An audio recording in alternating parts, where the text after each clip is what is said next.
Oh, hello there, Evan Edinger here. Welcome back to my channel, where I usually like discussing interesting US and UK differences and anything else I really find interesting. Today's topic of choice, Reddit. All right, we got a good Ask Reddit thread here, which is, what's a not safe for work history fact that we don't often hear about? Oh boy.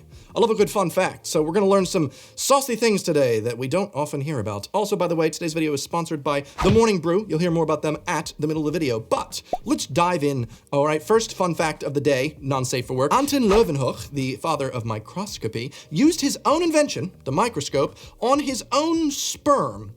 After one night with his wife, sperm was unknown at the time, and he thought they were little people. Okay, I mean, someone had to do it, all right? The guy that invents the microscope, first thing he does, looks at his cum. Hey, honey, check this out. Come over here. You gotta.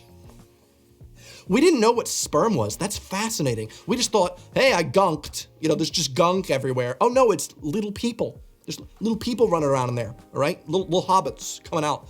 I probably don't have any hobbits. I'm too tall for that. Same with him. I'm assuming he's Dutch. Post-nut clarity hit hard on that guy. Beautiful. Pro tip, if you like these videos, by the way, I have another Reddit video coming next week, so subscribe. You don't miss it. You know what to do. You know what to do. Next up. In ancient Egypt, the pharaoh would periodically masturbate into the Nile as a ritual of sorts to guarantee good harvests.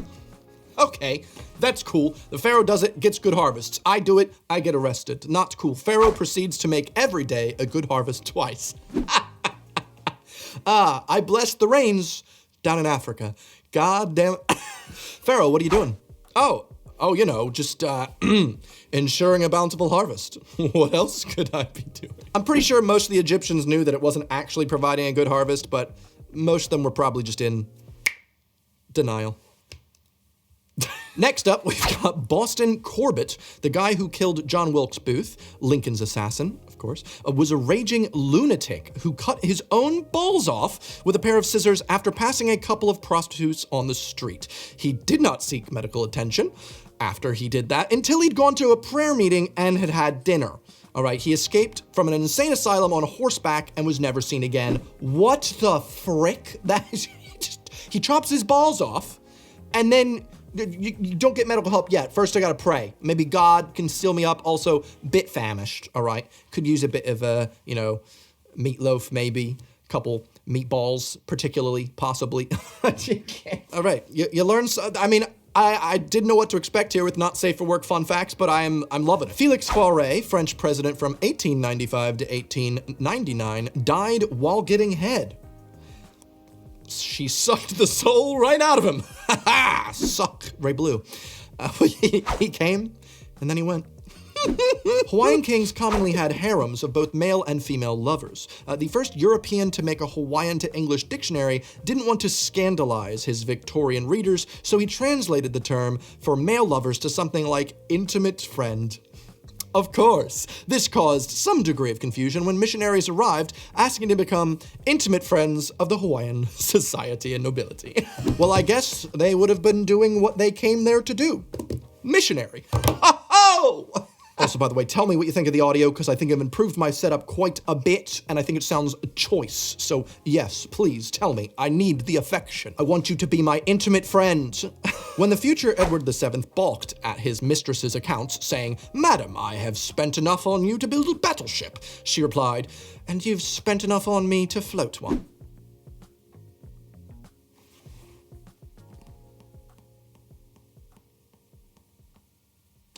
Is that about cum? In me! Oh! He spent enough in her to float a boat. Oh Lord, okay. How is that negative? She's like, you have sex with me so much. Congrats. All right. We get it, you Anyway, I'm sure they were just friends. Intimate friends. In July 1184, Henry VI, King of Germany, later Holy Roman Emperor, held a court at a Hoftag in the Petersburg Citadel in Erfurt. On the morning of the 26th of July, the combined weight of the assembled nobles caused the wooden second story of the Peterskirche to collapse, and most of them fell through into the latrine cesspit below the ground floor, where about 60 of them drowned in liquid excrement. I mean, I don't think that was on that show, like 1,000 Ways to Die or whatever, but dying, drowning in human excrement is pretty up there. Just, oh God. Oh God. William C. Minor, one of the contributing writers of the Oxford English Dictionary, chopped off his penis using a pocket knife that he used to cut the bound pages of his first edition book. Why? What? Oh, that's why it's called a dictionary. No, but seriously, why are people chopping off their dicks so much? What's going on here? Why are we chopping off dicks? Pro tip, don't chop off any of your appendages, specifically the sexual organs, okay? Evan, I really love these fun facts, but I really wish I had some delivered to my email inbox each and every morning. Well, today's video sponsor, Morning Brew, can actually help you with that. Do you need to get up to date with the current news, but there's just so much going on, you don't really want to, and it's not very fun to look at? Morning Brew is a newsletter that is emailed to your inbox each and every morning, Monday to Sunday, getting you up to speed on tech, finance, and anything else that's trending in the news that day. I love that Morning Brew gives me the news in a much more funny and interesting way than if I were to just check on BBC or anything like that. Plus, it's only 5 minutes a day. I get to read it, catch up in the morning, and I love it. I mean, I actually just learned an interesting fact I haven't seen reported anywhere else. You know that like giant ship, the cargo ship that was stuck in the Suez Canal? It has a sister ship that's also been stuck in the Chesapeake Bay for the last month. Nobody's talking about that. I really think whoever freaking owns those ships needs to be fired from owning ships ever. Anyway, thank you very much to Morning Brew for sponsoring this video. If you'd like to sign up, it is free. Please check my link in the description to sign up to Morning Brew and get it delivered to your inbox each and every day. There's no reason not to. It's literally free and it's fun facts, okay? Anyway, let's get back into the vid. There's a man named Eben Byers who was entombed in Pittsburgh's Allegheny National Cemetery. He was a golf pro and socialite who ended up being the victim of quack medicine. He consumed so much radithor, radium dissolved in water, that just prior to his death, his jaw literally eroded off his face. His mausoleum has him in a lead coffin because he's so radioactive. Oh my God. Oh my God. Yet again, these are horrible ways to die. Radiation. Yikes, yikes, yikes. Imagine. Dragons. It used to be thought that blowing smoke up someone's ass was a way to revive them. Some swimming pools actually had a kit with a bellows-type device that you would blow smoke up the ass of a drowning victim. Tobacco smoke. I mean, what? And now I finally understand the expression. What, you're blowing smoke up your ass? Why is that an expression? I don't even know what it means.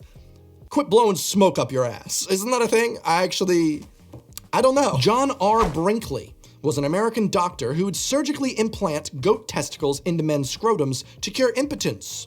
His story gets crazier from there. Oh, please, go on. If not for technicalities, he would have won the 1930 election for governor of Kansas. Kansas, everybody. A lake in every county and goat testicles in every scrotum. Romans used to execute criminals in the Colosseum by recreating myths. Oh, that sounds fun. A woman was raped to death by a specially trained bull, Pasiphae. A man was given wings and thrown across the Colosseum, Icarus. Oh, that's cool. Another was made to play an instrument and then torn apart by animals, Orpheus. Cool. Ancient Rome was covered in penises. All around Pompeii, excavators discovered phallic symbols from intricately carved 3D cotton balls, scribbled graffiti on street corners, and above bread ovens, outside houses, bathhouses, literally just everywhere. When Pompeii was discovered in the 1700s, the fact was suppressed by puritanical types and the church. Italians in the area now use chili peppers as a replacement symbol, including as a necklace pendant that you see everywhere. Of course, peppers didn't exist in Europe until Columbus returned from the New World, so the chili pepper now equals a in southern Italy, and if you walk around Pompeii, look out for all the dicks. You know, that's probably one of the funnest facts I've learned so far today. I love that. It is really frustrating, though, the amount of times that, like, history has been scrubbed because of things that are inappropriate, usually by religious types. Rome lost as many soldiers in one battle as the United States lost in the entirety of the Vietnam War. It was the Battle of Cannae in 216 BC against Hannibal, and this was back when the entire world population was tiny compared to what it is now. Rome lost 20% of its adult male population in a single day. Oh my God, that is wild. And they still won the war. This is true. They did own Hannibal. Took a bit of time, but they managed. One NSFW fun fact, if you didn't know, the Dutch did eat their prime minister before. I did make a video about that. I think it was a different Reddit community video, but there's a fun fact. Ate their prime minister. Wish we could do the same. But Johnson probably tastes like shit. In the beginning of World War II, in Great Britain, over 750,000 domesticated animals were euthanized out of fear that rations would be spread too thin and pet abandonment would lead to masses of strays. Oh my God. The National Air Raid Precautions Animal Committee, or the NARPAC, sent pamphlets out to homes suggesting that people send their pets to the countryside or kindly have them destroyed. Kindly? This later became known as the British Pet Massacre. That's horrible. How have I never heard of that before? Oh my, that's what we're getting out of this. Oh my God, that is rough. Rough. You could, I'm sorry. There was a birth control plant in Roman times, but it went extinct because the Romans did a certain action too much. Picked the plant. Really? I can't believe this. It was a plant naturally growing that prevented birth. These are the best fun facts ever. President Lyndon B. Johnson was obsessed with his penis and used it to control those around him. He gave it the nickname Jumbo. His name is literally Johnson. He didn't have to do that. Journalists once asked him, why continue the war in Vietnam? And so he asked all the women to go out of the room, and then he took his penis out, flopped it on the table, and said, this is why. These men, man. Men. Mozart composed a song which literally translates to, lick me in the arse. It's beautiful. It's a beautiful work of art. Work of arts. I don't know, the puns are back, everybody, okay? Give me a big pun. Didn't the author of Frankenstein lose her virginity on her mother's grave? Over my dead body.